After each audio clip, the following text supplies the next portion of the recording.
Hello my sweet listeners, I hope you all like my video. Please subscribe my channel FM Story World and don't forget to like, comment and subscribe my channel. अगर आप सबको कोई भी novel की request करनी है तो हमारे टेलीग्राम चैनल को ज्वाइन कीजिए और कमेंट कीजिए. I will try my best to upload it. Thank you. ये स्टोरी तभी कंटिन्यू होगी जब इसमें अच्छी रिस्पॉन्स मिलेगी.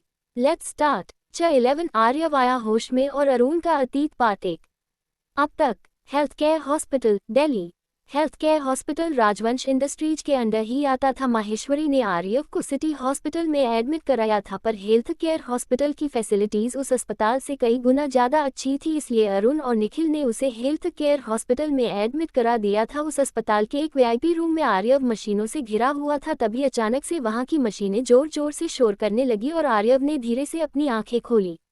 उसकी आंखें अभी भी बहुत कठोर थी, पर उन आंखों में कुछ तो अलग दिख रहा था, कुछ अलग जो आज से पहले कभी नहीं था. अब आगे. तभी उस रूम का दरवाजा अचानक से खुला और दरवाजे से अरुण और निखिल कुछ डॉक्टर के साथ अंदर आए. जब उन्होंने आर्यव को आंखें खोल होश में आए हुए देखा तो दोनों बहुत खुश हुए. उन्होंने अपनी खुशी को कंट्रोल किया और डॉक्टर को आर्यव को चेक करने को कहा.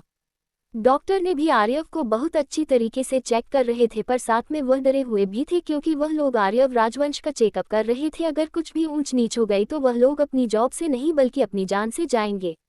उन्होंने उसका चेकअप किया और कुछ देर बाद बोले, मिस्टर राजवंश, अब आपकी कंडीशन ठीक है, पर फिर भी आपको 1 महीने तक प्रॉपर बेड रेस्ट की ज़रूरत है. आपके सिर में चोट लगी है. सिर हमारी बॉडी का बहुत ही सेंसिटिव एरिया होता है. अगर कुछ भी गड़बड़ हो गई तो हमारी मेमोरी और मेंटल हेल्थ पर भी इसका इफेक्ट पड़ सकता है. इसलिए मैं आपको यही सजेस्ट करूंगा कि आपको बेड रेस्ट करना चाहिए जब तक आप पूरी तरह से ठीक नहीं हो जाते. उस डॉक्टर ने आर्यव को सजेस्ट इसलिए किया क्योंकि वह उसे ऑर्डर नहीं दे सकता था, उसे अपनी जान जो बहुत प्यारी थी. आर्यव ने सबकी बात सुनी और डॉक्टर को वहां से जाने का इशारा किया. उसका इशारा पाते ही वह लोग वहां से ऐसे भागे जैसे इसी चीज का उन्हें इंतजार हो. उनके जाते ही निखिल आर्यव के गले लग गया और इमोशनल होते हुए बोला, तूने तो हमें डरा ही दिया था यार, अगर तुझे कुछ हो जाता तो मैं क्या करता हूँ. उसे यूं इमोशनल होता देख आर्यव को गुस्सा आ रहा था. भले ही वह जानता था कि निखिल उससे बहुत प्यार करता है, उसका बहुत ख्याल रखता है और इस वक्त वह बहुत इमोशनल भी है, पर उसे दूसरों का खुद को छूना बिल्कुल भी अच्छा नहीं लगता था. इसलिए वह गुस्से भरी आवाज में बोला, अगर तुम अभी इसी वक्त मुझसे दूर नहीं हुए तो तुम सोच भी नहीं सकती मैं तुम्हारे साथ क्या करूंगा निखिल. उसने यह बात बहुत ही ठंडी आवाज में कही थी, जिसे सुन निखिल झट से उससे दूर हो गया और मुंह बनाकर शिकायती लहजे में बोला, क्या यार, मैं तेरा इकलौता दोस्त हूँ, मैं यहाँ तेरी फिक्र कर रहा हूँ और तू है कि मुझे गले तक नहीं लगाने दे रहा है. उसकी बकवास को आर्यव ने पूरी तरह इग्नोर कर दिया और अरुण की ओर देख सीरियस आवाज में बोला, गद्दार कौन है. वैसे तो अरुण भी बहुत खुश था, पर उसने निखिल की तरह रिएक्ट नहीं किया क्योंकि इतने सालों से आर्यव के साथ रहते रहते हैं वह भी थोड़ा थोड़ा उसी की तरह हो चुका था. वही उसका सवाल सुन वहां का माहौल अब पूरी तरह सीरियस हो चुका था. निखिल जो अभी थोड़ी देर पहले तक बहुत ही बचपना दिखा रहा था वह भी एकदम सीरियस हो गया.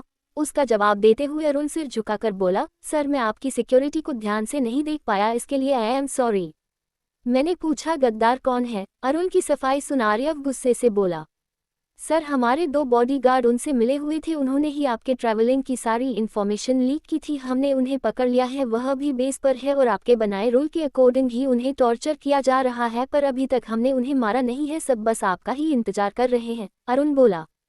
उसकी बात पर आर्यव के चेहरे पर एक तिरछी मुस्कान आ गई और वह कुछ सोचने लगा. पहले तो अरुण बोलने में थोड़ा हिचकिचाया, पर आखिर में बहुत हिम्मत करके बोल पड़ा, सर क्या मैं आपसे एक सवाल पूछ सकता हूँ.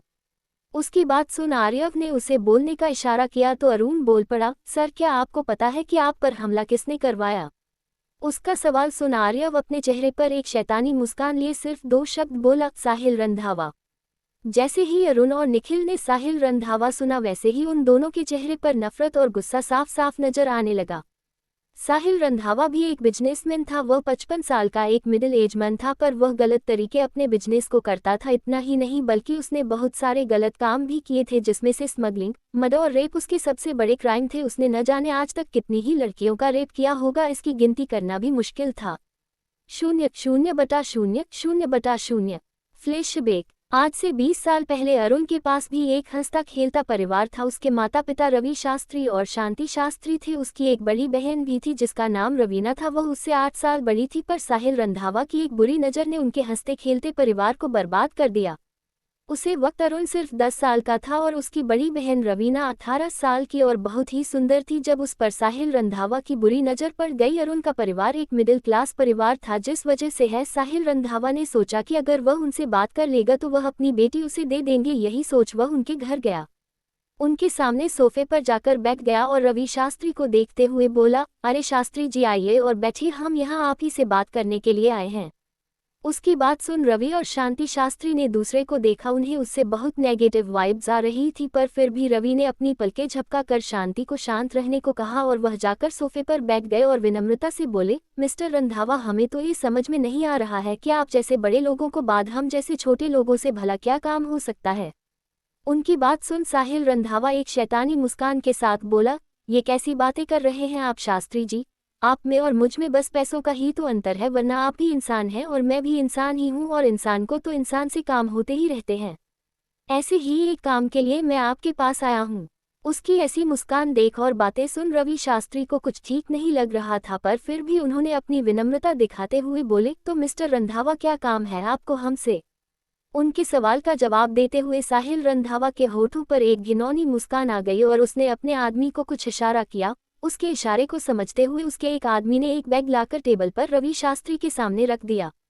जब उस बैग का जीप खुला तो उसमें 500 और 1000 की पैसों की गड्डियां रखी हुई थी, जिसे देख अब रवि शास्त्री और शांति शास्त्री पूरी तरह से कन्फर्म हो गई कि उनके सामने बैठे आदमी के इरादे सही नहीं है। और थोड़ी देर बाद उनकी सोच सही भी साबित हो गई जब उन्होंने साहिल रंधावा की आगे की बात सुनी।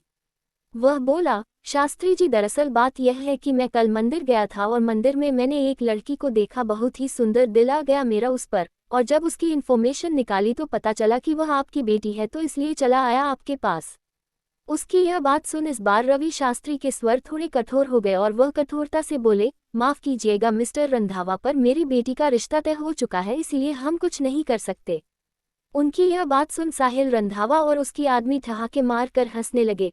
उनकी हंसी सुन अंदर रूम में बैठे अरुण और उसकी बड़ी बहन रवीना भी बाहर आ गए और कंफ्यूजन में सब देखने लगे। वहीं उनकी हंसी से रवि और शांति शास्त्री भी हैरान थे, क्योंकि उन्होंने कोई ऐसी बात तो की नहीं थी जिससे लोगों को हंसी आ जाए। साहिल रंधावा ने खुद को कंट्रोल किया और अपनी हवस भरी नजरों से रवीना को ऊपर से नीचे तक देखा। उसकी इन नज़ारों को फील कर रवीना अपनी माँ के पीछे छुप गई। अरुण को इन नज़रों का मतलब पता नहीं था, पर वह इतना जरूर समझ गया था कि यह आदमी अच्छा नहीं है, इसलिए वह भी अपनी दीदी और माँ के आगे आ गया, जिसे देख साहिल रंधावा कुटिलता से मुस्कुराया और रवि शास्त्री को देखते हुए बोला, शास्त्री जी, आपकी बेटी से शादी करना भी कौन चाहता है, मैं तो ये 10 करोड़ रुपए आपको इसलिए दे रहा हूँ ताकि आप एक रात के लिए अपनी बेटी को मुझे दे दे, उसके बाद आप चाहे तो इन पैसों से अपनी बेटी की शादी धूमधाम से करवा दीजिए। उसकी यह बात सुन रवि शास्त्री गुस्से से अपनी जगह से खड़े हुए, पर वह कुछ बोलते कि उससे पहले ही उनकी पत्नी शांति शास्त्री बोल पड़ी, तुम्हें शर्म नहीं आती किसी के घर जाकर एक माँ बाप से उसकी बेटी के बारे में ऐसी बातें बोलते हुए? तुमने हमें समझा क्या है? हम कोई अरे गेरे नहीं जो कुछ रूप के लिए अपनी बच्ची को बेच दे। हमारी बेटी हमारे घर का सम्मान है और सम्मान की रक्षा की जाती है, उसे बेचा नहीं जाता। वह आगे कुछ कह पाती उससे पहले रवि शास्त्री ने अपना हाथ दिखाकर उन्हें रोक दिया, जिसे देख साहिल रंधावा मुस्कुराया, क्योंकि उसे तो ये लग रहा था कि रवि शास्त्री उसके पैसे देख फिसल चुका है, पर उन्होंने आगे जो किया उसे देख साहिल रंधावा की आंखें गुस्से से लाल हो गई। रवि शास्त्री ने अपनी पैंट के जब से 1000 के 10 नोट निकले और उसे बैग में रख बैग का चैन बंद किया और साहिल रंधावा की ओर बढ़ते हुए बोला, ये 10 करोड़ 10,000 रुपये है, इसे लो और अपनी बहन बेटी को मेरे पास भेज दो एक रात के लिए। जैसे ही उसने यह बात बोली, साहिल रंधावा के पीछे खड़े उसके सभी आदमियों ने अपनी गन निकाली और रवि शास्त्री की ओर तान दी। साहिल रंधावा भी अपनी गुस्से भरी नज़र से रवि शास्त्री को देखने लगा, जिसकी आंखों में डर का एक कतरा भी नहीं था। रवि शास्त्री अपनी बुलंद आवाज में बोले, मेरी पत्नी ने अभी क्या कहा सुना ना तुमने? बेटियां मस्तक का मुकुट होती है, उनकी जगह सिर पर होती है, पैरों पर नहीं। वह सम्मान के योग्य होती है, अपमान के नहीं। उनके सम्मान की रक्षा करना कर्तव्य होता है हमारा, अपनी जान देकर भी उस कर्तव्य को निभाएंगे हम, इसलिए निकलो मेरे घर से। शास्त्री, तुम ये जो कर रहे हो उसके लिए तुम बहुत पछताओगे। साहिल रंधावा गुस्से से बोला, मैं पछताऊं या ना पछताऊं, लेकिन अगर तुम मेरे घर से नहीं गए तो तुम जरूर पछताओगे। I said get out, Ravi Shastri गुस्से से बोले। उसकी बात पर साहिल रंधावा ने गुस्से से अपनी आंखें बंद कर ली और एक नज़र पूरे शास्त्री परिवार को देख वहां से अपनी गाड़ी में बैठ चला गया। वही अरुण ने भी यह सब बातें सुन ली थी। उसे ज्यादा कुछ तो समझ में नहीं आया, पर इतना जरूर समझ गया था कि उस आदमी ने उसकी दीदी को गलत कहा है, जिस वजह से उसे भी गुस्सा आ रहा था। अपने बेटे को गुस्से में देख रवि शास्त्री ने उसे बुलाया। अरुण अपने पापा के पास गया तो रवि शास्त्री उसके सिर पर हाथ फेरते हुए बोले, बेटा उस आदमी को देखा तुमने? उसने तुम्हारी बहन का अपमान किया तो तुम्हें क्या करना चाहिए था? उनकी बात सुन अरुण ने ना में सिर हिलाया तो रवि शास्त्री आगे बोले, बेटा मेरी एक बात हमेशा याद रखना, जो उसने किया वह कभी तुम मत करना, कभी किसी लड़की का अपमान मत करना, हमेशा लड़की का सम्मान करना। पर पापा क्या जब कोई लड़की गलत हो तब भी मुझे उसका सम्मान करना चाहिए? अगर किसी ने बहुत बड़ा क्राइम किया हो क्या तब भी, या कोई गलत हो तब भी?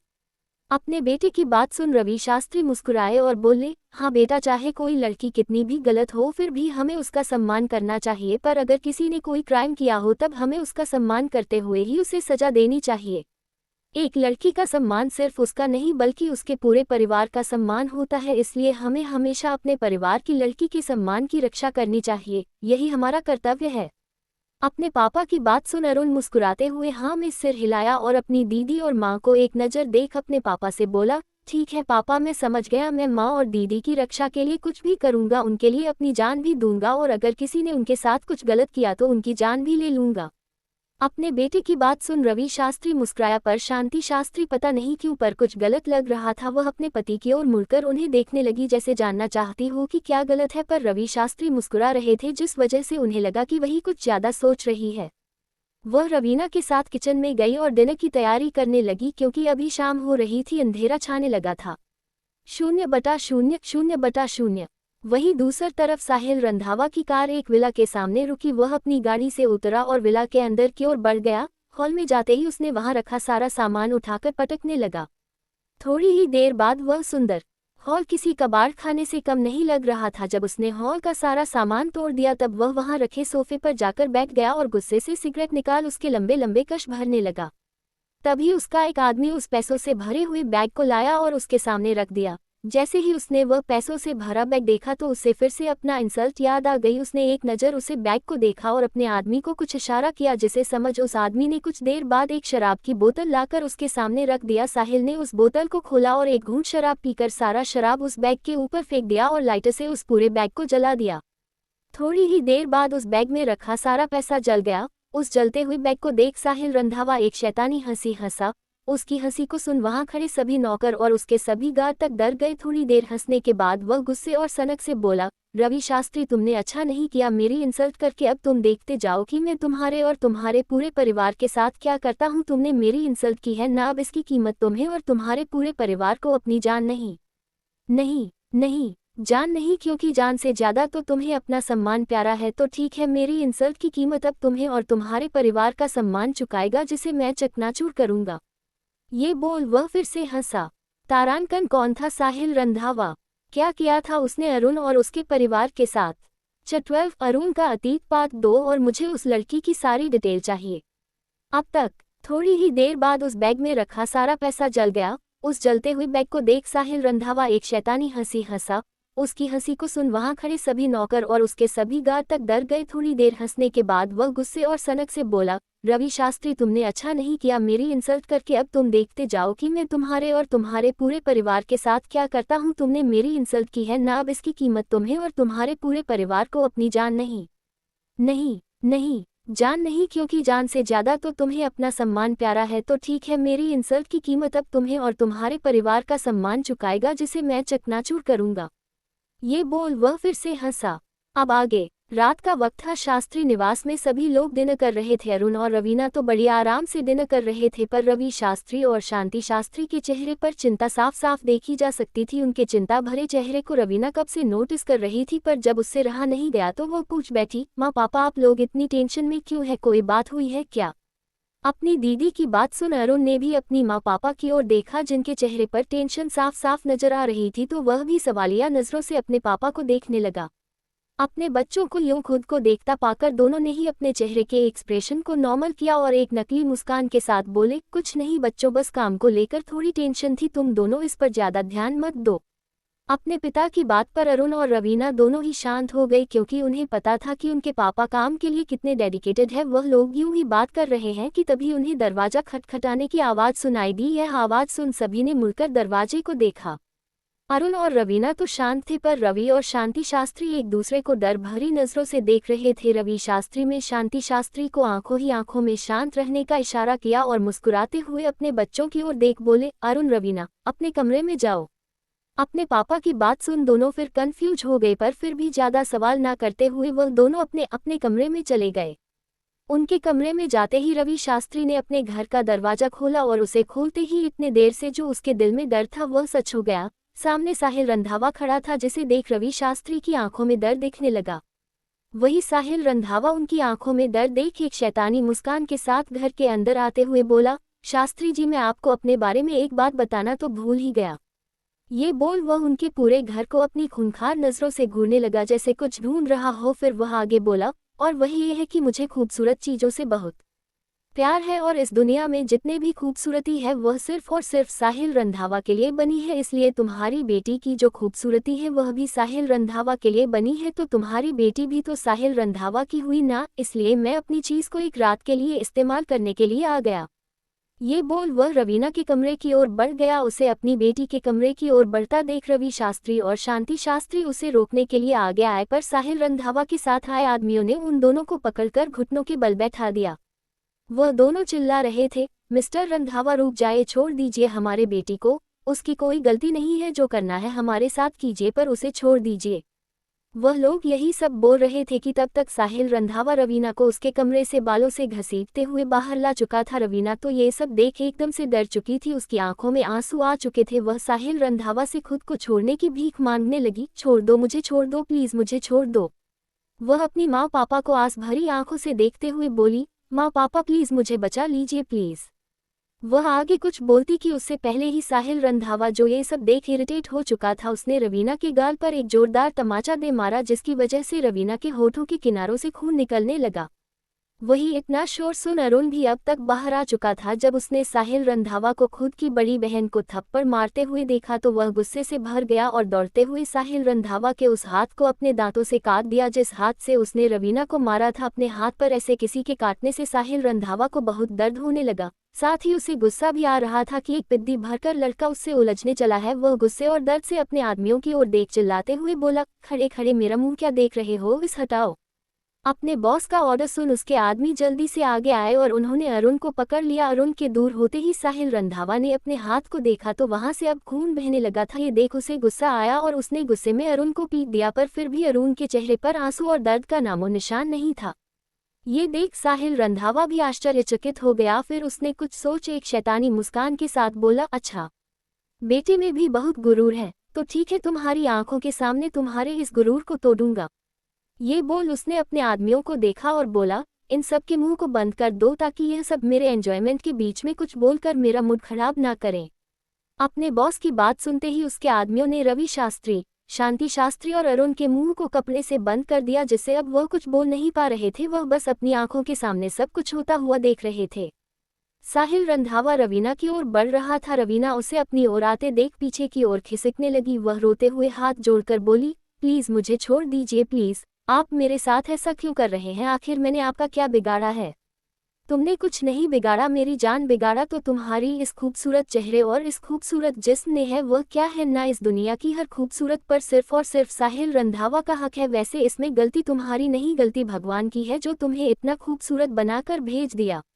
इतना बोल वह अपने चेहरे पर एक घिनौनी मुस्कान लिए रवीना के पैरों को पकड़ लिया और उसके साथ जबरदस्ती करने लगा। धीरे धीरे उसने रवि शास्त्री, शांति शास्त्री और अरुण के सामने ही रवीना के शरीर से उसके कपड़ों को अलग कर उसका रेप करने लगा। रवीना चीखती रही, चिल्लाती रही, पर फिर भी साहिल रंधावा को उस पर कोई दया नहीं आई। वही अपनी बेटी और बड़ी बहन की दर्द भरी चीखें वह लोग सुन नहीं पा रहे थे। रवि और शांति शास्त्री ने तो अपनी आंखें बंद कर ली थी, पर अरुण की आंखों में गुस्सा और बदले की भावना साफ दिखाई दे रही थी। कुछ घंटे बाद साहिल रंधावा जब सेटिस्फाइड हो गया तो उसने रवीना को छोड़ दिया, पर उसने ध्यान नहीं दिया कि रवीना अब कोई हरकत नहीं कर रही है। वही अपनी बेटी की आवाज़ को ना सुन रवि और शांति शास्त्री ने जब अपनी आंखें खोलकर अपनी बेटी को देखा तो उनका कलेजा कांप गया। उनकी बेटी बेजान सी पड़ी हुई थी, उसके शरीर पर इतने घाव थे कि कोई देख भी ना पाए। उन दोनों ने अपनी आंखें बंद कर ली, पर कुछ देर तक जब उन्होंने रवीना को कोई हलचल करते महसूस नहीं किया तो उन्होंने अपनी आंखें खोल रवीना को देखा।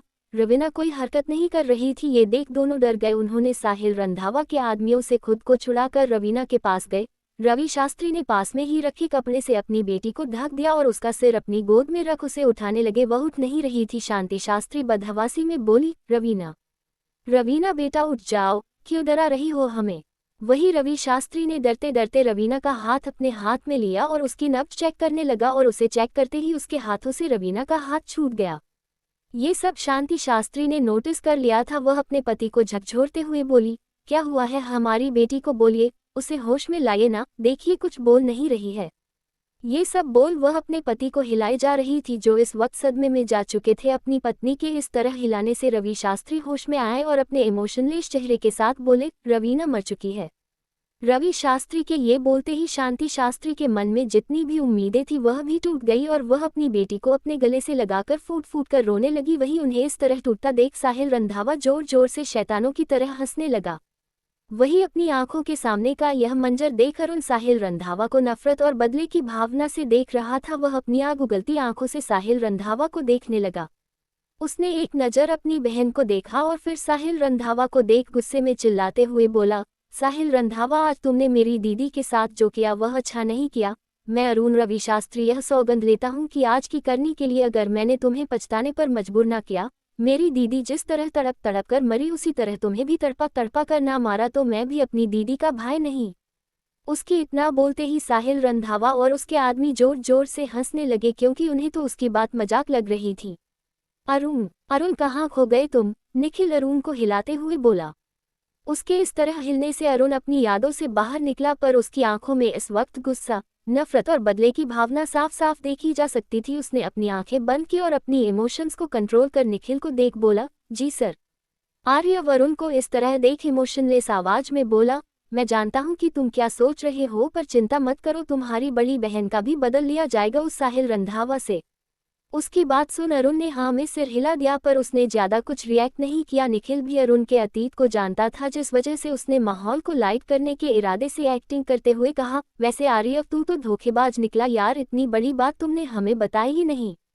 उसकी नौटंकी को शुरू होता देख आर्यव ने उसे अपनी कठोर नजरों से देखा, जैसे बोल रहा हो, अगर तुमने अपना यह नाटक बंद नहीं किया तो मैं तुम्हें भूखे शेरों के आगे डाल दूंगा। निखिल भी उसका मतलब समझ गया, फिर भी उसने उसकी नज़रों को इग्नोर करते हुए आगे बोला, क्या मुझे ऐसे देख रहे हो? तुम धोखेबाज हो तो धोखेबाज ही कह रहा हूँ तुम्हें। तुमने शादी कर ली, तुम्हारी एक पत्नी है और तुमने हमें बताना भी जरूरी नहीं समझा। उसकी यह बात सुन अरुण के होठों पर भी एक हंसी आ गई। वही आर्यव निखिल को अपनी कंफ्यूज नज़रों से देखने लगा। उसकी इन नज़ारों को भांपते हुए निखिल अपनी एक्टिंग को जारी रखते हुए बोला, अब ऐसे कंफ्यूज होने की एक्टिंग क्यों कर रहे हो? तुम्हें हॉस्पिटल में तुम्हारी बीवी ही तो एडमिट करके गई थी। उसकी यह बात सुन आर्यव की आंखों के सामने अचानक से माहेश्वरी की हरी आंखें आ गई, जिसे याद कर उसके चेहरे पर एक मुस्कान आ गई जिसका पता उसे खुद भी नहीं चला। पर अरुण और निखिल तो ये देख सदमे में ही चले गए थे। वह आंखें फाड़े और मुंह खोले आर्यव के चेहरे की स्माइल को देख रहे थे, क्योंकि आर्यव का स्माइल करना तो दुनिया के 8वां अजूबे से भी ज्यादा रेयर था, जो आज वह लोग अपनी आंखों से देख रहे थे। निखिल अरुण से बोला, अरुण क्या तुम भी वही देख रहे हो जो मैं देख रहा हूँ? मुझे लग रहा है मुझे अपनी आंखों का चेकअप करवा लेना चाहिए, क्योंकि मुझे आर्यव स्माइल करते हुए दिख रहा है। हाँ निखिल सर, मुझे भी लगता है कि मुझे भी अपनी आंखों का इलाज करवा लेना चाहिए। मुझे भी सर मुस्कुराते हुए ही दिख रहे हैं, अरुण भी हैरानी से बोला। उसकी बात सुन निखिल और अरुण ने एक दूसरे को देखा और फिर आर्यव को देखने लगे, जो अब तक अपनी स्माइल को गायब कर चुका था। उन दोनों की बातों से वह होश में आ चुका था। निखिल आर्यव को अपनी आंखें छोटी कर देखते हुए बोला, आर्यव आखिर बात क्या है? हमें भी तो पता चलना चाहिए ना। कौन है वह लड़की जिसका जिक्र होते ही तुम मुस्कुरा पड़े? कहीं तूने सच में तो शादी नहीं कर ली ना? अपनी बकवास बंद करो, आर्यव अपनी ठंडी आवाज में बोला।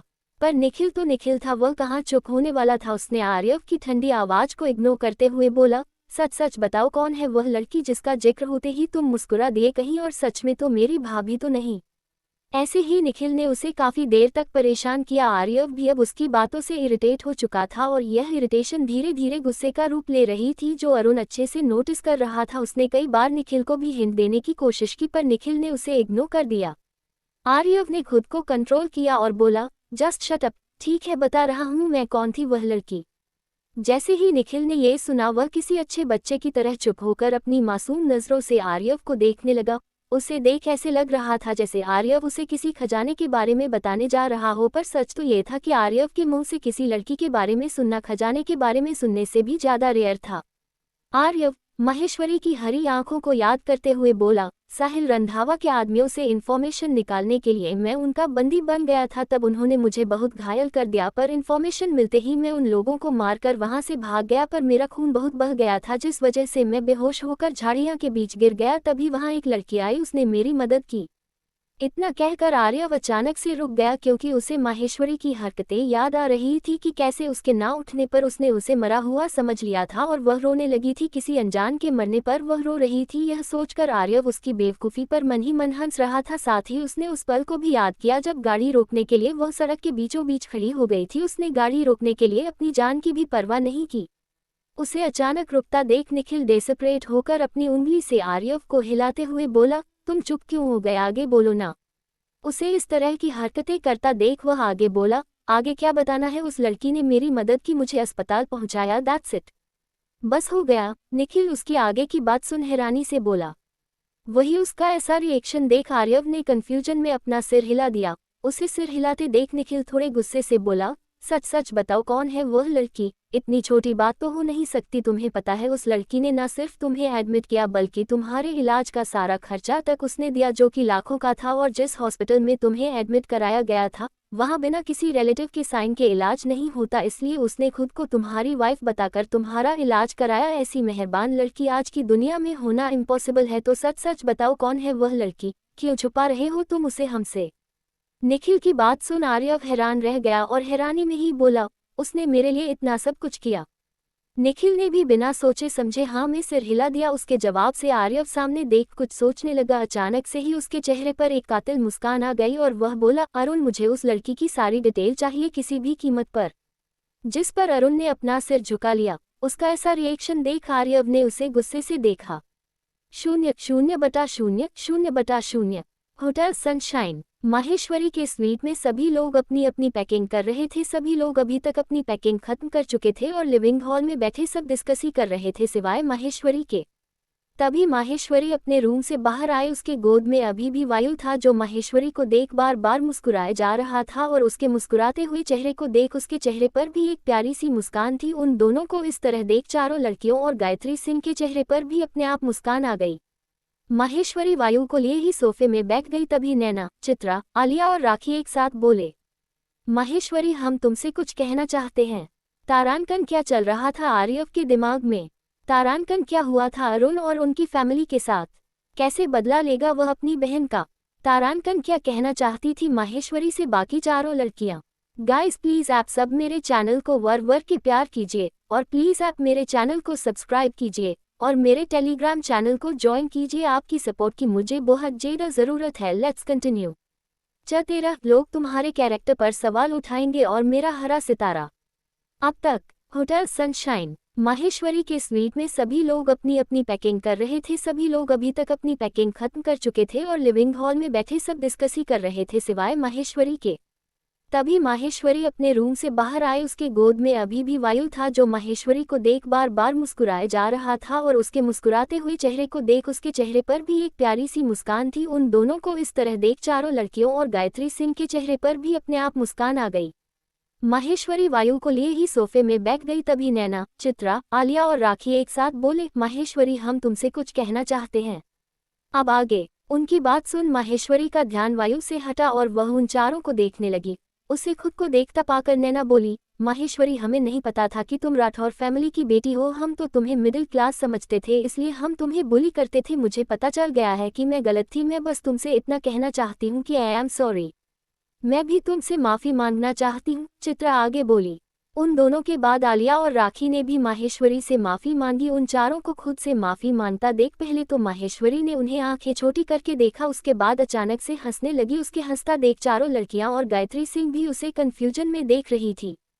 तभी माहेश्वरी आगे बोली, अरे यार तुम लोग तो मुझे फालतू में ही माफ़ी मांग रहे हो क्योंकि मैं तो कभी तुमसे गुस्सा थी ही नहीं। मैं जानती हूँ तुम लोगों ने मुझे बुली किया पर कभी मुझे चोट नहीं पहुंचाई, और वैसे भी तुम लोगों का मुझे बुली करना मुझे बहुत अच्छा लगता था। कम से कम इस बहाने कोई तो था जो मुझसे बात करता था। तुम सच तो कह रही हो ना माहेश्वरी? नैना उसे शक भरी नजरों से देखते हुए बोली। उसकी बात सुन माहेश्वरी एक से टोन में बोली, तुम लोगों को तो पता है ना, स्कूल टाइम से मेरा कभी कोई फ्रेंड ही नहीं रहा, तो जब तुम लोग मुझे अपनी फनी फनी ट्रिक्स से परेशान करते थे तो मुझे अच्छा लगता था कि कम से कम कोई तो है जो मुझसे बात करता है, इसलिए मैंने कभी तुम्हारी बातों का बुरा नहीं माना। तो तुम लोगों मुझे माफ़ी मांगने की कोई ज़रूरत नहीं है। ये बोल वह मुस्कुरा पड़ी। वहीं उसकी बात सुन चारों लड़कियों को माहेश्वरी के लिए बुरा फील हुआ। माहेश्वरी इतने बड़े परिवार की बेटी होते हुए भी हमेशा अकेली ही रहती थी। नैना और चित्रा भी उसे इसीलिए परेशान करते थे क्योंकि स्कूल में माहेश्वरी के साथ ना कोई खेलता था और ना ही कोई रहता था। इसका भी एक कारण जो कि आपको बाद में पता चलेगा। माहौल को इमोशनल होता देख गायत्री सिंह सीरियस होते हुए बोली, माहेश्वरी तुमने वायु को तो गोद ले लिया है, पर क्या तुम्हारी फैमिली इस चीज़ को एक्सेप्ट करेगी? इस बारे में तुमने क्या सोचा है? उनकी बात नैना भी परेशान होते हुए बोली, हाँ माहेश्वरी तुमने इस बारे में क्या सोचा है? अब तुम क्या करोगी? चित्रा, आलिया और राखी भी एक साथ माहेश्वरी से पूछ पड़ी। उनकी बात सुन माहेश्वरी ने सबसे पहले घूर कर सभी को देखा, फिर वायु को देख बोली, ऐसा नहीं होगा, मेरी फैमिली मेरे वायु को जरूर एक्सेप्ट कर लेगी। वह सब मेरे फैसले को हमेशा मानते हैं, लेकिन मुझे फिक्र तो किसी और बात की है। तुम्हें किस बात की फिक्र है? गायत्री सिंह ने उससे पूछा। उनका सवाल सुन माहेश्वरी फिक्र भरी आवाज में वायु को देखते हुए बोली, आज जो हुआ क्या वह आगे भी होगा गुरु माँ। कहना क्या चाहती हो तुम माहेश्वरी? गायत्री सिंह बोली। गुरु माँ, वायु की कोई माँ बाप नहीं, उसकी कोई फैमिली नहीं है, पर जिस समय मैंने डिसाइड किया कि मैं वायु को गोद लूंगी उस समय से वायु मेरा बेटा हो गया। पर कमला देवी ने जो वायु के बारे में कहा, क्या फ्यूचर में भी वायु को ये सब सुनना पड़ेगा? माहेश्वरी बोली। उसका सवाल सुन चारों लड़कियां और गायत्री सिंह परेशान हो गए क्योंकि उसकी बात में पॉइंट था। गायत्री सिंह को कुछ समझ में नहीं आ रहा था कि वह इस बात का क्या जवाब दे, पर तभी आलिया बोली, माहेश्वरी मुझे लगता है कि वाह, वायु को ये सब सुनना पड़ सकता है। जब आलिया ये बोल रही थी तब उसकी जबान लड़खड़ा गई क्योंकि उसे भी कमला देवी की बातें बिल्कुल पसंद नहीं आई, पर वह प्रैक्टिकल होकर सोच रही थी। उसकी बात सुन माहेश्वरी ने वायु को देखा जो उसकी गोद में मुस्कुराते हुए उसे ही देख रहा था, वह भी अपनी नीली आंखों से। माहेश्वरी तो उसकी नीली आंखों को देखकर उसमें खो सी गई। तभी वह मन ही मन कुछ सोच वह बोली, वायु मेरा बेटा है, वह मेरी जिम्मेदारी है। मुझे पता है कि मैं दुनिया की जुबान को वायु के लिए बंद नहीं कर सकती, पर मैं अपने बेटे के तानों में हिस्सेदारी तो ले सकती हूँ ना। उसकी बात किसी को समझ में नहीं आई तो राखी कंफ्यूज होते हुए पूछ पड़ी, तुम कहना क्या चाहती हो? मैं ये कहना चाहती हूँ कि आज के बाद किसी को भी पता नहीं चलेगा कि वायु मेरा गोद लिया हुआ बेटा है। पूरी दुनिया इसे वायु माहेश्वरी राठौर के नाम से जानेगी, जिसे माहेश्वरी राठौर ने अपनी कोख से जन्म दिया है। उसकी बात सुन चारों लड़कियां और गायत्री सिंह हैरान रह गई।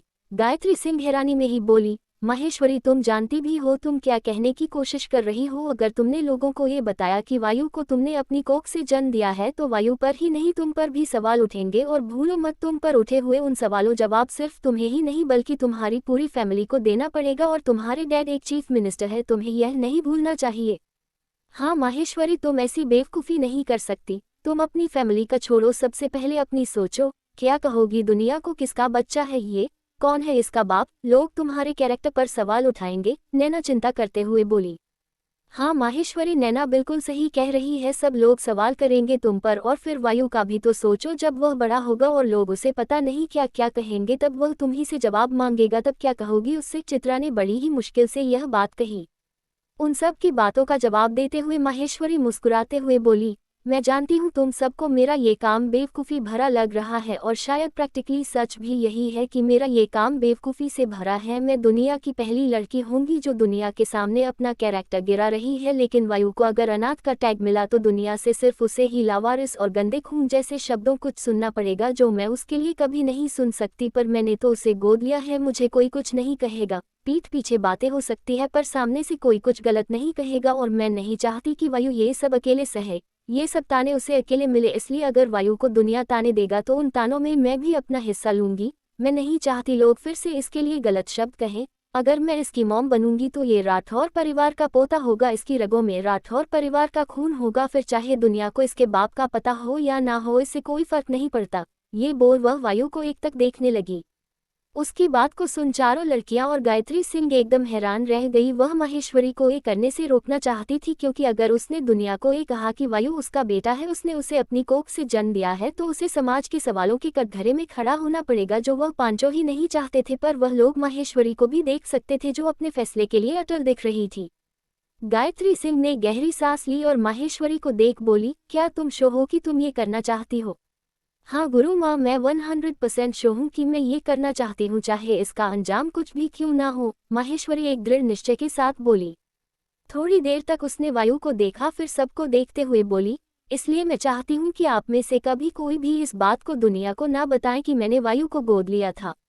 उसकी बात उन पांचों में से कोई नहीं मानना चाहता था, पर उन्होंने फिर भी हाँ में सिर हिला दिया। नैना बोली, ठीक है माहेश्वरी, हम कभी भी किसी को भी नहीं बताएंगे कि वायु तुम्हारा गोद लिया हुआ बेटा है।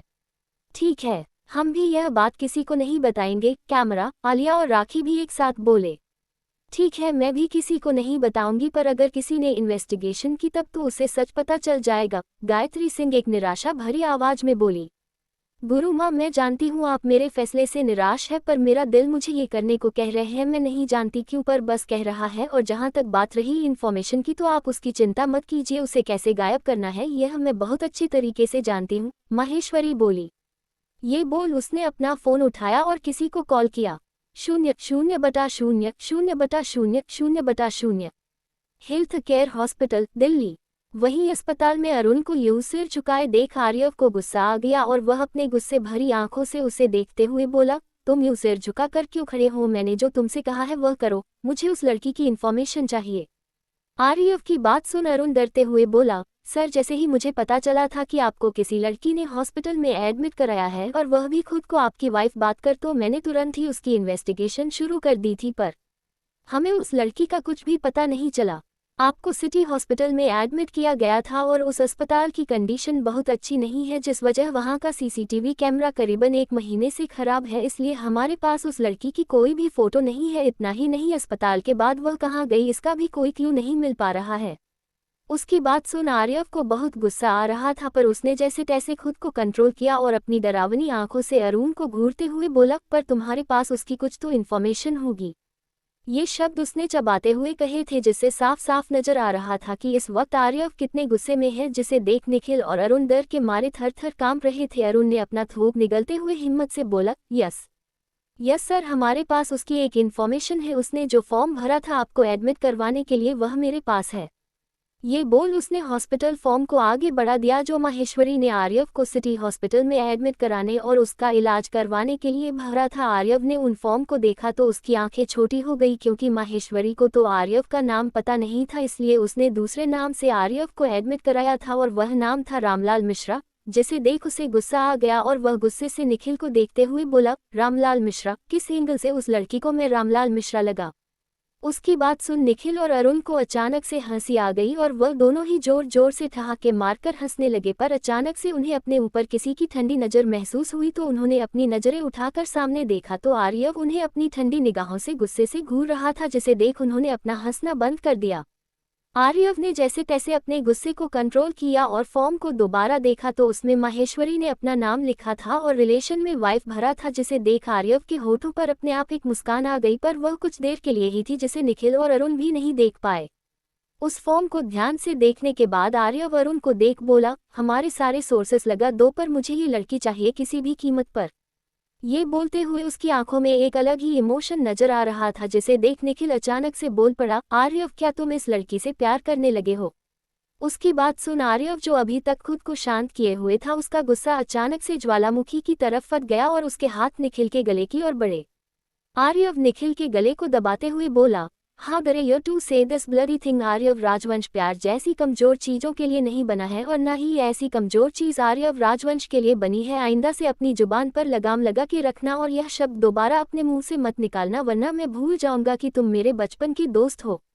ये बोल उसने झटके से उसका गला छोड़ दिया। आर्यव के उसके गले को छोड़ते ही निखिल जोर जोर से खांसने लगा। उसका चेहरा अभी तक पूरा लाल हो चुका था, वह जोर जोर से सांसें ले रहा था। अरुण ने उसे संभाला और सहारा देकर उसे वार्ड में ही रखे सोफे पर बिठाया और उसे पानी दिया।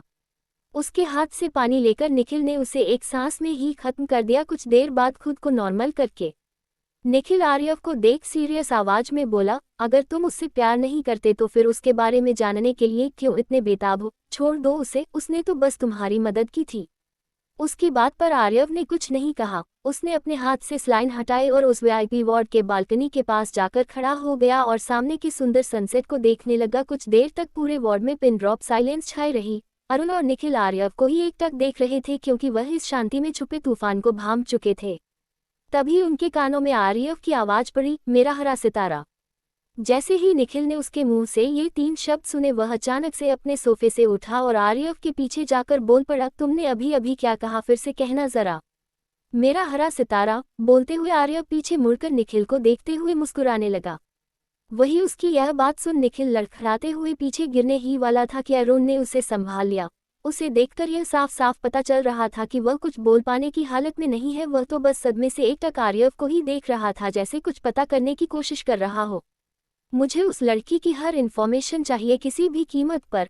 उसके लिए तुम्हें कुछ भी क्यों न करना पड़े, लेकिन मुझे वह लड़की अपने सामने चाहिए और अगर वह मुझे नहीं मिली तो तुम्हें पता है तुम्हारे साथ क्या होगा? ये बोल उसने अरुण को जाने का इशारा किया। अरुण भी सिर झुकाकर जी सर बोल वहां से चला गया। अब तक निखिल भी संभल चुका था। 0/0 0/0 दिल्ली का एक मशहूर क्लब नाइट लाइट क्लब में बार काउंटर पर एक आदमी बैठा शराब पिए जा रहा था। उसकी आंखों के सामने बार बार स्टेज पर डांस करती एक लड़की का चेहरा घूम रहा था। तभी किसी ने उसके कंधे पर हाथ रखा जिससे वह पीछे मुड़ा। ये और कोई नहीं बल्कि आर्यन राजवंश था और जिसने उसके कंधे पर हाथ रखा था वह उसका दोस्त आदेश ओबरॉय था, जो कि एक बहुत ही बदनाम प्लेबॉय है। वह आर्यन के बगल में बैठा और उसे देख एक घिनौनी मुस्कान के साथ बोला, क्या बात है भाई, ड्रिंक पर ड्रिंक किए जा रहे हो? मतलब कोई रात की रानी पसंद आ गई है? उसकी बात सुन आर्यव ने एक और ड्रिंक करते हुए अपनी हवस भरी मुस्कान के साथ बोला, बहुत यार, बहुत पसंद आई है वह मुझे, पर मुझे वह सिर्फ एक रात के लिए नहीं चाहिए। मैं उसके जिस्म से हर रात खेलना चाहता हूँ। ये बोल उसने एक और ड्रिंक ली और आदेश ओबरॉय को देखते हुए आगे बोला, इसलिए तुम्हें उसकी इन्फॉर्मेशन निकालनी है। ठीक है ब्रो, मैं उसकी इन्फॉर्मेशन तुझ तक पहुंचा दूंगा, पर मेरी एक शर्त है। आदेश ओबरॉय शैतानी मुस्कान के साथ बोल पड़ा। तारांकन माहेश्वरी कैसे छुपाएगी दुनिया से वायु की आइडेंटिटी? तारांकन कौन है? आर्यव का हरा सितारा, जिसे सुनकर निखिल हैरान रह गया। तारांकन क्या चाहिए आदेश ओबरॉय को आर्यन राजवंश से? यार आप सब स्टोरी 2 सुनते हो मेगा सब्सक्राइब नहीं करते? प्लीज यार सब्सक्राइब कर दो और प्यारी प्यारी लाइक कमेंट कर दो, इससे मुझे मोटिवेशन मिलता है स्टोरी को कंटिन्यू करने में। जब 14 कुछ तो बात है उस लड़की माहेश्वरी में और बैक टू शिमला। अब तक उसकी बात सुन आर्यव ने एक और ड्रिंक करते हुए अपनी हवस भरी मुस्कान के साथ बोला, बहुत यार, बहुत पसंद आई है वह मुझे, पर मुझे वह सिर्फ एक रात के लिए नहीं चाहिए। मैं उसके जिस्म से हर रात खेलना चाहता हूँ। ये बोल उसने एक और ड्रिंक ली और आदेश ओबरॉय को देखते हुए आगे बोला, इसलिए तुम्हें उसकी इन्फॉर्मेशन निकालनी है। ठीक है ब्रो, मैं उसकी इन्फॉर्मेशन तुझ तक पहुंचा दूंगा, पर मेरी एक शर्त है। आदेश ओबरॉय शैतानी मुस्कान के साथ बोल पड़ा। अब आगे क्या चाहिए तुम्हें? आर्यन राजवंश एक सख्त टोन में बोला। उसकी टोन सुन आदेश ओबरॉय की मुस्कान और बड़ी हो गई और वह बोला, मैं जानता हूँ तुम्हारा लड़कियों में टेस्ट बहुत अच्छा है। एक रात के लिए भी तुम कितनी अच्छी लड़कियों को चुनते हो, तो ये लड़की तो तुम्हें हर रात के लिए चाहिए। मतलब कुछ तो बात होगी इसमें, इसलिए मैं चाहता हूँ कि जब तुम इस काली को अपने बगीचे की शान बनाओ तब इस काली को मसलने का मौका मुझे भी मिले। उसकी बात सुन आर्यन को बहुत गुस्सा आया, पर उसने अपने गुस्से को कंट्रोल करते हुए बोला, ठीक है मंजूर है मुझे। उसके बोलते ही आदेश ओबरॉय एक क्रिपी स्माइल के साथ बोला, ठीक है उस लड़की की इन्फॉर्मेशन कल तक तुम्हारे पास होगी। ये बोल उसने बारटेंडर से अपने और आर्यन के लिए 2 ड्रिंक ऑर्डर किया। उन दोनों ने एक ही घूंट में उस ड्रिंक को खत्म कर दिया। थोड़ी देर बाद आदेश ओबरॉय आर्यन को सवाल भरी नजरों से देखते हुए बोला, वैसे आर्यन मैं तुमसे कुछ पूछना चाहता हूँ, पूछूं क्या? उसकी बात सुन आर्यन बोला, पूछो। मैं तुमसे ये जानना चाहता हूँ कि जब तुम आर्यन राजवंश फैमिली के बड़े बेटे हो, तुम्हारे पास मिशा राजवंश जैसी इतनी सुंदर और अमीर बीवी है, पर फिर भी तुम दूसरी लड़कियों को देखते हो और आजकल तो तुम्हारा बच्चा भी खो गया है ना, तुम उसे ढूंढने के बजाय किसी लड़की को ढूंढ रही हो, क्या तुम्हें अपने बच्चे से प्यार नहीं है? आदेश ओबरॉय कंफ्यूजन से पूछ पड़ा। उसकी बात सुन आर्यन के चेहरे पर जरा सा भी बदलाव नहीं आया। थोड़ी देर तक उन दोनों के बीच खामोशी छाई रही, पर अचानक से ही आर्यन राजवंश के चेहरे पर एक क्रीपी मुस्कान आ गई, जिसका मतलब तो उसे ही पता था। 0/0 0/0 हेल्थ केयर हॉस्पिटल दिल्ली। अस्पताल के वीआईपी वार्ड में आर्यव और निखिल एक दूसरे के आमने सामने सोफे पर बैठे हुए थे। दोनों के चेहरे पर ही सीरियस एक्सप्रेशन थे और दोनों के बीच ही एक गहरी खामोशी छाई हुई थी। उस खामोशी को तोड़ते हुए निखिल बोल पड़ा, आयु तुमने फिर से। उसने इतना बोला ही था कि तभी उसे कांच टूटने की एक जोरदार आवाज आई। उसने देखा कि आर्यव ने गुस्से से अपनी एक ही पंच में सामने रखे ग्लास टेबल को तोड़कर चकनाचूर कर दिया है। कांच से आर्यव का हाथ भी घायल हो गया और उसके हाथ से पानी की तरह खून बहाने लगा, पर उसके चेहरे पर दर्द का नामो निशान नहीं था। उसे कोई फर्क ही नहीं पड़ रहा था कि उसके हाथ में चोट भी लगी है। वह अपनी गुस्से भरी नजरों से निखिल को घूरने लगा और एक एक शब्द चबाते हुए बोला, आइंदा से मुझे इस नाम से बुलाने की कोशिश भी मत करना, वरना तुम्हारा मैं क्या हाल करूंगा ये तुम जानते हो। ये बोल आर्यव ने दूसरी तरफ मुंह घुमा लिया। वही निखिल को भी अपनी गलती का एहसास हुआ और वह बोल पड़ा, आई एम सॉरी, गलती से मुंह से निकल गया यार, आइंदा से ऐसा नहीं होगा। It's better for you, Aryav गुस्से से ही बोला। तुम्हारे हाथ में चोट, अपनी बकवास बंद करो और जो बोलना चाहते थे वह बोलो, आर्यव अपने इमोशनलेस आवाज में बोल पड़ा। इसलिए निखिल को ना चाहते हुए भी उसके हाथ की चोट को इग्नोर कर दोबारा टॉपिक पर आना पड़ा।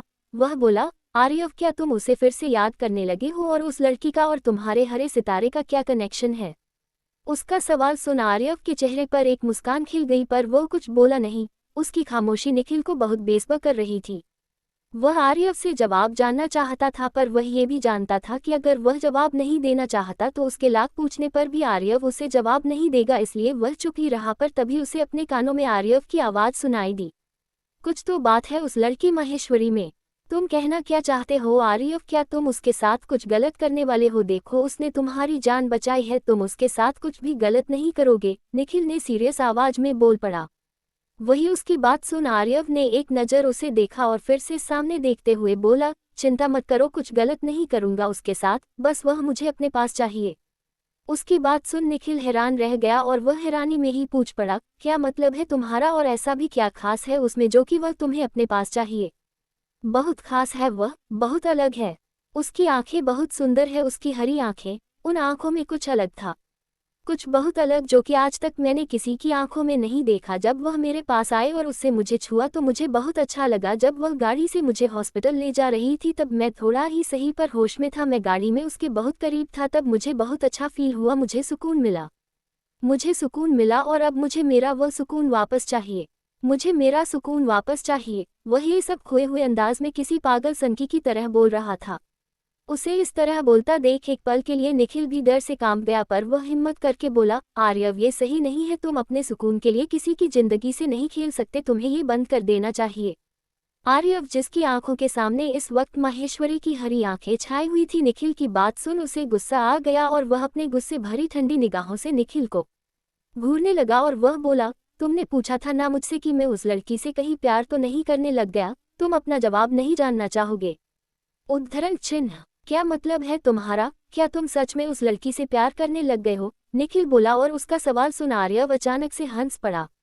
उसकी हंसी इतनी डरावनी थी कि निखिल डर के मारे थर थर काँप रहा था। कुछ देर बाद आर्यव की हंसी बंद हो गई और वह इमोशनलेस आवाज में बोला, मैंने तुम्हें पहले भी कहा था और अभी भी कह रहा हूँ, ये प्यार जैसी कमजोर चीज मेरे लिए नहीं बनी है, और वैसे भी प्यार की एक हद होती है और हद आर्यव राजवंश के लिए नहीं बनी।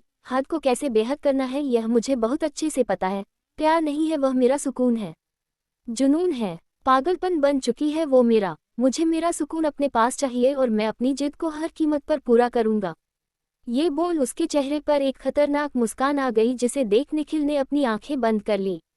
वह मन ही मन खुद से निराश होते हुए बोला, मैंने कितनी कोशिश की कि मैं आर्यव को उस अंधेरे से बाहर निकाल सकूं, पर शायद वह खुद ही उस अंधेरे से बाहर नहीं निकलना चाहता। मैं उम्मीद करता हूं कि वो लड़की तुम्हें कभी ना मिले, और अगर मिले भी तो उसमें इतनी ताकत हो, इतनी रोशनी हो कि तुम्हारे इस अंधेरे से भरी जिंदगी में उजाला भर दे। ये बोल उसने एक गहरी सांस ली।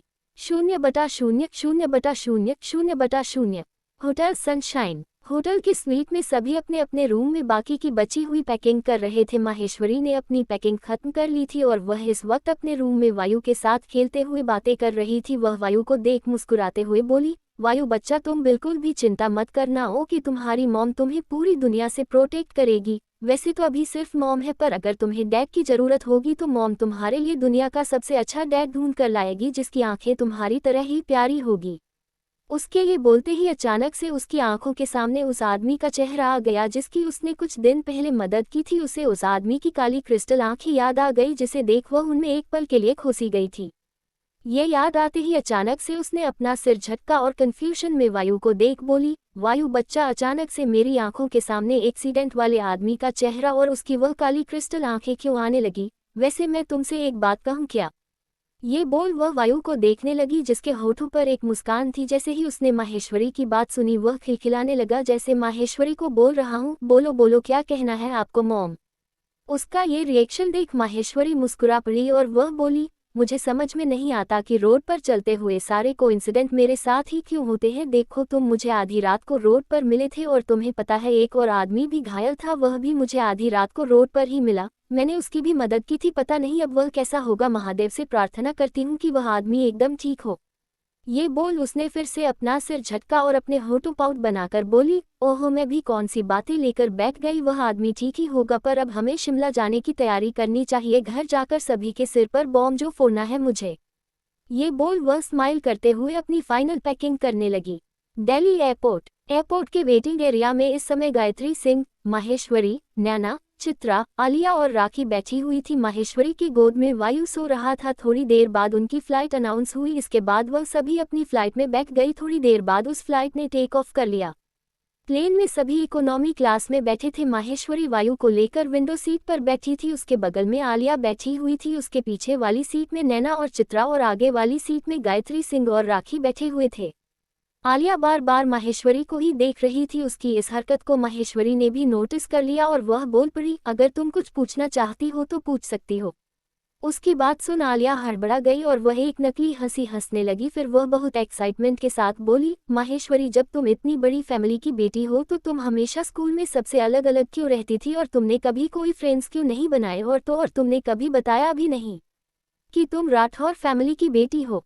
जो तुम अभी इतनी एक्साइटेड हो रही हो ना, इसलिए नहीं बताया मैंने किसी को कि मैं राठौर फैमिली से बेटी हूँ। अगर किसी को पता चल जाता तो तुम्हारी तरह रिएक्ट करता जैसे इंसान, नहीं एलियन देख लिया हो। माहेश्वरी ने ये सब मुंह बनाते हुए कहा था, इसलिए वह बहुत क्यूट और फनी लग रही थी जिसे देख आलिया के चेहरे पर एक मुस्कान आ गई। तभी आगे की सीट पर बैठी हुई राखी भी बोल पड़ी, तुमने अपनी फैमिली के बारे में नहीं बताया, ये तो एक बार के लिए समझा जा सकता है पर तुम कभी किसी को अपना दोस्त नहीं बनाती, यह बात मुझे समझ में नहीं आई।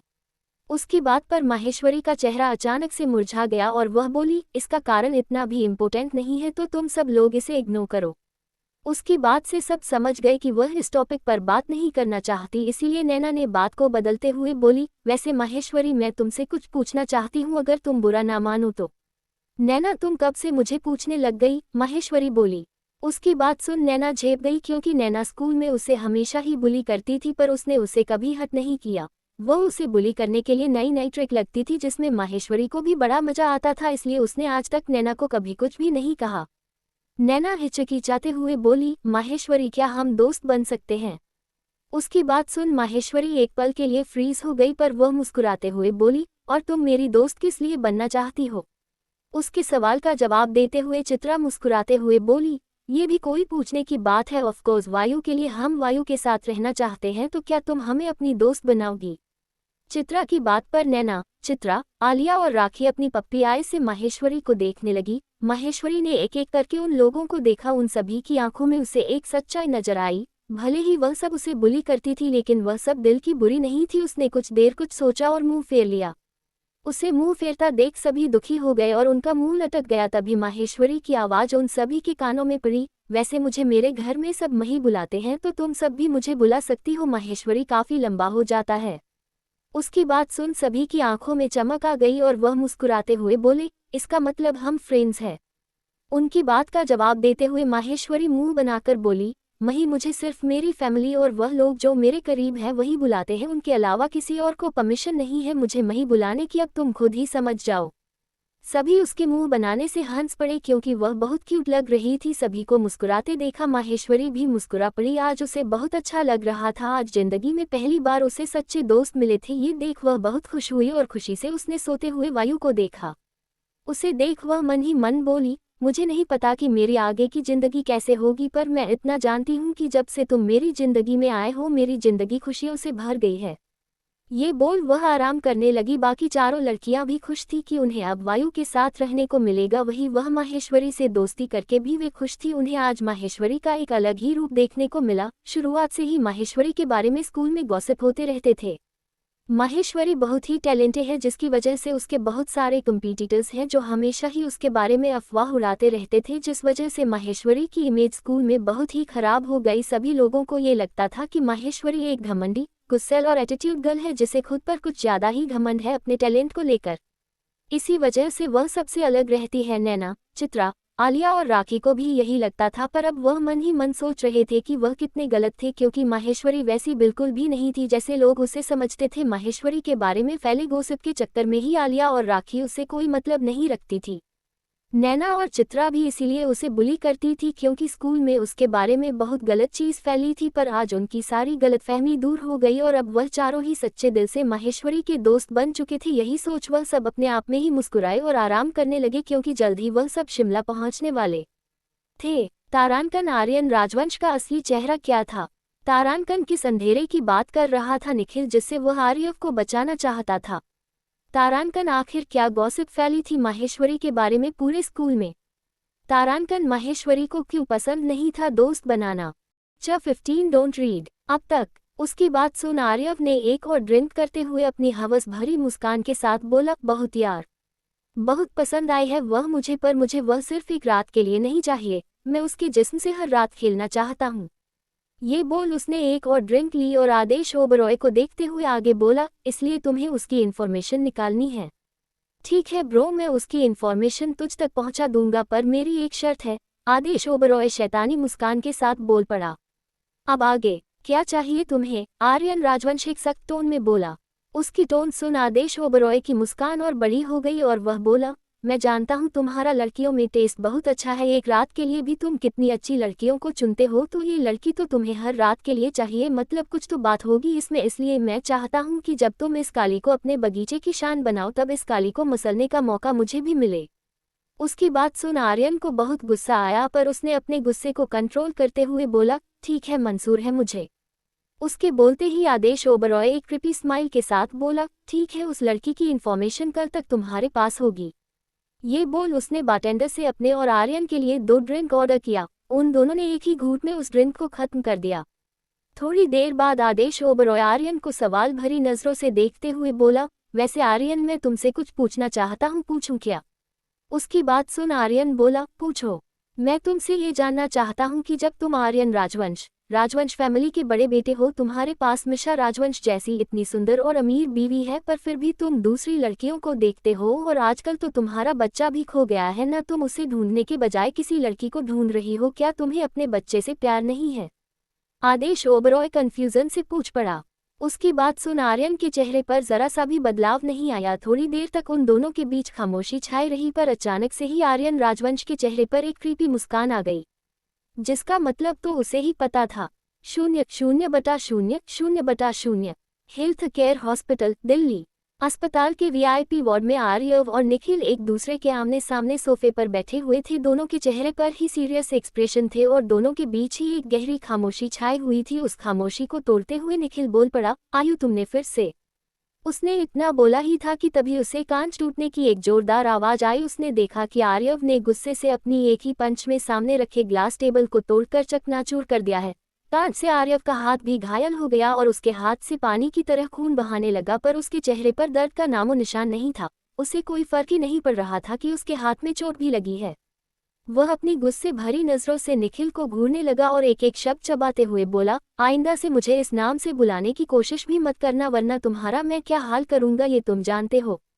ये बोल आर्यव ने दूसरी तरफ मुंह घुमा लिया। वही निखिल को भी अपनी गलती का एहसास हुआ और वह बोल पड़ा, आई एम सॉरी, गलती से मुंह से निकल गया यार, आइंदा से ऐसा नहीं होगा। It's better for you, Aryav गुस्से से ही बोला।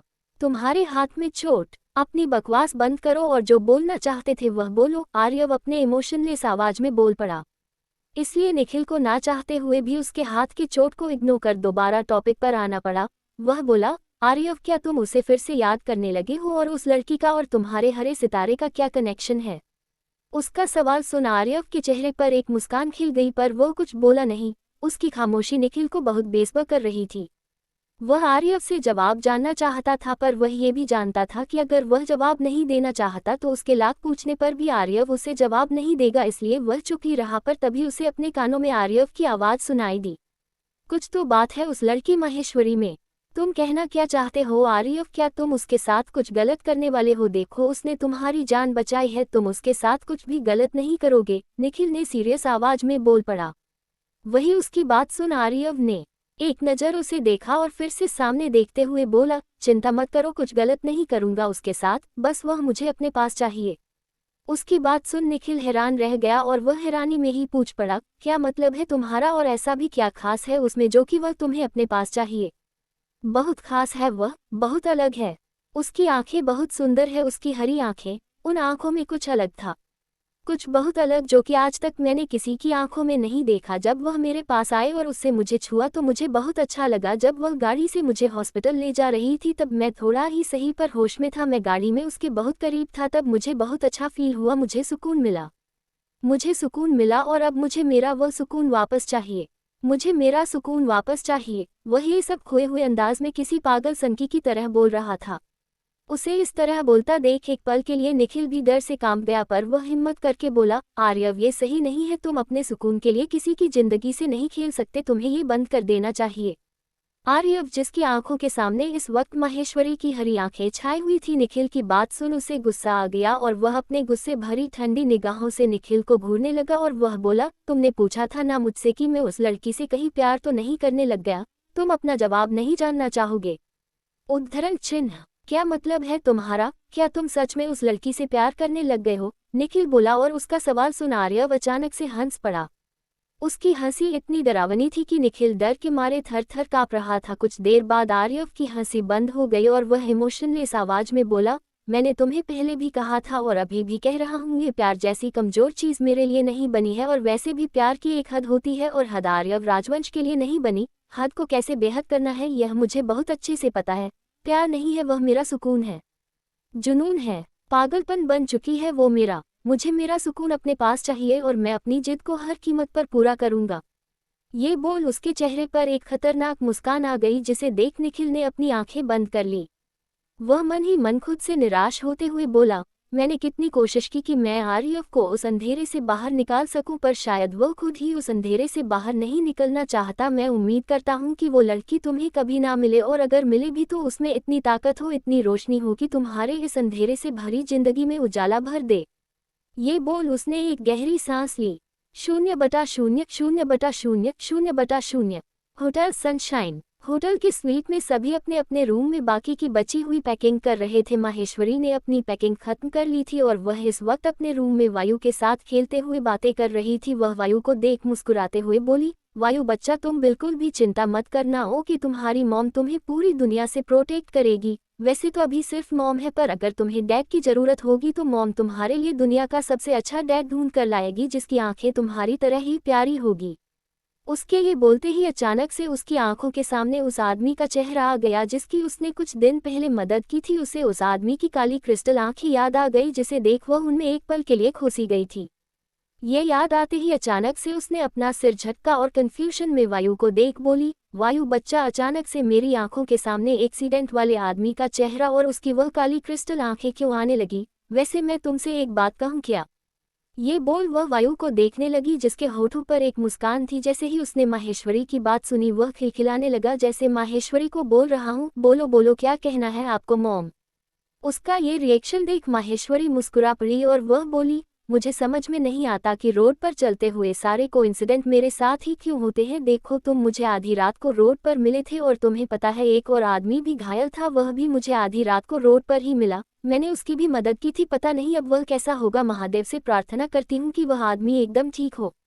ये बोल उसने फिर से अपना सिर झटका और अपने होठों पाउट बनाकर बोली, ओहो, मैं भी कौन सी बातें लेकर बैठ गई, वह आदमी ठीक ही होगा, पर अब हमें शिमला जाने की तैयारी करनी चाहिए, घर जाकर सभी के सिर पर बॉम्ब जो फोड़ना है मुझे। ये बोल वह स्माइल करते हुए अपनी फाइनल पैकिंग करने लगी। दिल्ली एयरपोर्ट। एयरपोर्ट के वेटिंग एरिया में इस समय गायत्री सिंह, माहेश्वरी, नैना, चित्रा, आलिया और राखी बैठी हुई थी। माहेश्वरी की गोद में वायु सो रहा था। थोड़ी देर बाद उनकी फ्लाइट अनाउंस हुई, इसके बाद वह सभी अपनी फ्लाइट में बैठ गई। थोड़ी देर बाद उस फ्लाइट ने टेक ऑफ कर लिया। प्लेन में सभी इकोनॉमी क्लास में बैठे थे। माहेश्वरी वायु को लेकर विंडो सीट पर बैठी थी। उसके बगल में आलिया बैठी हुई थी। उसके पीछे वाली सीट में नैना और चित्रा और आगे वाली सीट में गायत्री सिंह और राखी बैठे हुए थे। आलिया बार बार माहेश्वरी को ही देख रही थी। उसकी इस हरकत को माहेश्वरी ने भी नोटिस कर लिया और वह बोल पड़ी, अगर तुम कुछ पूछना चाहती हो तो पूछ सकती हो। उसकी बात सुन आलिया हड़बड़ा गई और वह एक नकली हंसी हंसने लगी। फिर वह बहुत एक्साइटमेंट के साथ बोली, माहेश्वरी, जब तुम इतनी बड़ी फैमिली की बेटी हो तो तुम हमेशा स्कूल में सबसे अलग अलग क्यों रहती थी और तुमने कभी कोई फ्रेंड्स क्यों नहीं बनाए, और तुमने कभी बताया भी नहीं कि तुम राठौर फैमिली की बेटी हो। जो तुम अभी इतनी एक्साइटेड हो रही हो ना, इसीलिए नहीं बताया मैंने किसी को कि मैं राठौर फैमिली से बेटी हूँ। अगर किसी को पता चल जाता तो तुम्हारी तरह रिएक्ट करता, जैसे इंसान नहीं एलियन देख लिया हो। माहेश्वरी ने ये सब मुंह बनाते हुए कहा था, इसलिए वह बहुत क्यूट और फनी लग रही थी, जिसे देख आलिया के चेहरे पर एक मुस्कान आ गई। तभी आगे की सीट पर बैठी हुई राखी भी बोल पड़ी, तुमने अपनी फैमिली के बारे में नहीं बताया। ये तो एक बार के लिए समझा जा सकता है, पर तुम कभी किसी को अपना दोस्त नहीं बनाती। यह बात मुझे समझ में नहीं आई। उसकी बात पर माहेश्वरी का चेहरा अचानक से मुरझा गया और वह बोली, इसका कारण इतना भी इम्पोर्टेंट नहीं है, तो तुम सब लोग इसे इग्नोर करो। उसकी बात से सब समझ गए कि वह इस टॉपिक पर बात नहीं करना चाहती, इसीलिए नैना ने बात को बदलते हुए बोली, वैसे माहेश्वरी, मैं तुमसे कुछ पूछना चाहती हूँ, अगर तुम बुरा ना मानो तो। नैना, तुम कब से मुझे पूछने लग गई? माहेश्वरी बोली। उसकी बात सुन नैना झेप गई, क्योंकि नैना स्कूल में उसे हमेशा ही बुली करती थी, पर उसने उसे कभी हट नहीं किया। वह उसे बुली करने के लिए नई नई ट्रिक लगती थी, जिसमें माहेश्वरी को भी बड़ा मजा आता था, इसलिए उसने आज तक नैना को कभी कुछ भी नहीं कहा। नैना हिचकिचाते हुए बोली, माहेश्वरी, क्या हम दोस्त बन सकते हैं? उसकी बात सुन माहेश्वरी एक पल के लिए फ्रीज हो गई, पर वह मुस्कुराते हुए बोली, और तुम मेरी दोस्त किस लिए बनना चाहती हो? उसके सवाल का जवाब देते हुए चित्रा मुस्कुराते हुए बोली, ये भी कोई पूछने की बात है? ऑफकोर्स, वायु के लिए हम वायु के साथ रहना चाहते हैं, तो क्या तुम हमें अपनी दोस्त बनाओगी? चित्रा की बात पर नैना, चित्रा, आलिया और राखी अपनी पप्पी आय से माहेश्वरी को देखने लगी। माहेश्वरी ने एक एक करके उन लोगों को देखा। उन सभी की आंखों में उसे एक सच्चाई नजर आई। भले ही वह सब उसे बुली करती थी, लेकिन वह सब दिल की बुरी नहीं थी। उसने कुछ देर कुछ सोचा और मुंह फेर लिया। उसे मुंह फेरता देख सभी दुखी हो गए और उनका मुंह लटक गया। तभी माहेश्वरी की आवाज उन सभी के कानों में पड़ी, वैसे मुझे मेरे घर में सब मही बुलाते हैं, तो तुम सब भी मुझे बुला सकती हो। माहेश्वरी काफी लंबा हो जाता है। उसकी बात सुन सभी की आंखों में चमक आ गई और वह मुस्कुराते हुए बोले, इसका मतलब हम फ्रेंड्स हैं। उनकी बात का जवाब देते हुए माहेश्वरी मुंह बनाकर बोली, मही, मुझे सिर्फ मेरी फैमिली और वह लोग जो मेरे करीब हैं वही बुलाते हैं, उनके अलावा किसी और को परमिशन नहीं है मुझे मही बुलाने की। अब तुम खुद ही समझ जाओ। सभी उसके मुंह बनाने से हंस पड़े, क्योंकि वह बहुत क्यूट लग रही थी। सभी को मुस्कुराते देखा माहेश्वरी भी मुस्कुरा पड़ी। आज उसे बहुत अच्छा लग रहा था। आज जिंदगी में पहली बार उसे सच्चे दोस्त मिले थे। ये देख वह बहुत खुश हुई और खुशी से उसने सोते हुए वायु को देखा। उसे देख वह मन ही मन बोली, मुझे नहीं पता कि मेरी आगे की जिंदगी कैसे होगी, पर मैं इतना जानती हूँ कि जब से तुम मेरी जिंदगी में आए हो मेरी जिंदगी खुशियों से भर गई है। ये बोल वह आराम करने लगी। बाकी चारों लड़कियां भी खुश थी कि उन्हें अब वायु के साथ रहने को मिलेगा। वह माहेश्वरी से दोस्ती करके भी वे खुश थी। उन्हें आज माहेश्वरी का एक अलग ही रूप देखने को मिला। शुरुआत से ही माहेश्वरी के बारे में स्कूल में गॉसिप होते रहते थे। माहेश्वरी बहुत ही टैलेंटेड है, जिसकी वजह से उसके बहुत सारे कंपीटिटर्स हैं जो हमेशा ही उसके बारे में अफवाह उड़ाते रहते थे, जिस वजह से माहेश्वरी की इमेज स्कूल में बहुत ही खराब हो गई। सभी लोगों को ये लगता था कि माहेश्वरी एक घमंडी, गुस्सैल और एटीट्यूड गर्ल है, जिसे खुद पर कुछ ज्यादा ही घमंड है अपने टैलेंट को लेकर। इसी वजह से वह सबसे अलग रहती है। नैना, चित्रा, आलिया और राखी को भी यही लगता था, पर अब वह मन ही मन सोच रहे थे कि वह कितने गलत थे, क्योंकि माहेश्वरी वैसी बिल्कुल भी नहीं थी जैसे लोग उसे समझते थे। माहेश्वरी के बारे में फैले गॉसिप के चक्कर में ही आलिया और राखी उससे कोई मतलब नहीं रखती थी। नैना और चित्रा भी इसीलिए उसे बुली करती थी, क्योंकि स्कूल में उसके बारे में बहुत गलत चीज फैली थी। पर आज उनकी सारी गलतफहमी दूर हो गई और अब वह चारों ही सच्चे दिल से माहेश्वरी के दोस्त बन चुके थे। यही सोच वह सब अपने आप में ही मुस्कुराए और आराम करने लगे, क्योंकि जल्द ही वह सब शिमला पहुंचने वाले थे। तारांकन आर्यन राजवंश का असली चेहरा क्या था? तारांकन किस अंधेरे की बात कर रहा था निखिल, जिससे वह आर्यव को बचाना चाहता था? तारांकन आखिर क्या गॉसिप फैली थी माहेश्वरी के बारे में पूरे स्कूल में? तारांकन माहेश्वरी को क्यों पसंद नहीं था? दोस्त बनाना से कहीं प्यार तो नहीं करने लग गया? तुम अपना जवाब नहीं जानना चाहोगे? उद्धरण चिन्ह। आप सबको एजा किसी भी नॉवल की रिक्वेस्ट करनी है 2 मेरे टेलीग्राम चैनल को ज्वाइन कीजिए, मैं ज़रूर अपलोड करूँगी। नीचे डिस्क्रिप्शन में टेलीग्राम चैनल का लिंक दिया है मैंने और please like, comment and subscribe FM story channel.